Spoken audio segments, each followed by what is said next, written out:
Hello friends, నేను మీ Pallavi. Welcome to one more recipe.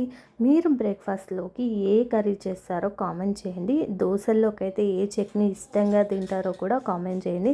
నేనైతే దోశల్లోకి రెగ్యులర్గా చేసుకునే పల్లీ చట్నీ, టమాటా చట్నీలా కాకుండా ఈ కర్రీ కూడా ఒక్కొక్కసారి చేస్తూ ఉంటానన్నమాట. ఎక్కువ టైం లేనప్పుడు చాలా తొందరగా 5 మినిట్స్లో అయిపోతుంది అనమాట. టేస్ట్ కూడా చాలా బాగుంటుందండి. దోశల్లోకి అయితే అద్దిరిపోతుంది అనమాట. ఈ కర్రీ అనేది చేసుకోవడం కూడా చాలా సింపుల్. సో దీనికోసం ముందుగా స్టవ్ ఆన్ చేసుకొని ఒక గిన్నె పెట్టుకోండి. అందులోకి కొద్దిగా నూనె వేసుకోవాలి.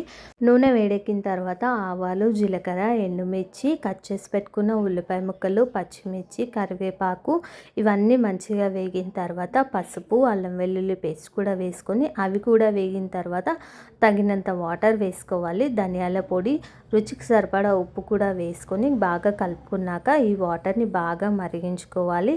ఇవి మరిగిన తర్వాత ఇక్కడ నేను ముందుగానే ఒక 2-3 టేబుల్ స్పూన్ల వరకు శనగపిండిని వాటర్లో మిక్స్ చేసి పెట్టుకున్నాను. ఈ శనగపిండి మిశ్రమాన్ని కూడా వాటర్లో వేస్తూ కలుపుతూ ఒక 2 నిమిషాలు ఉడికించుకుంటే వేడి వేడి బేసన్ కర్రీ రెడీ అయిపోయిందండి. దోశలోకి చాలా బాగుంటుంది. వీడియో నచ్చితే లైక్ చేయండి, ఛానల్ని సబ్స్క్రైబ్ చేయండి.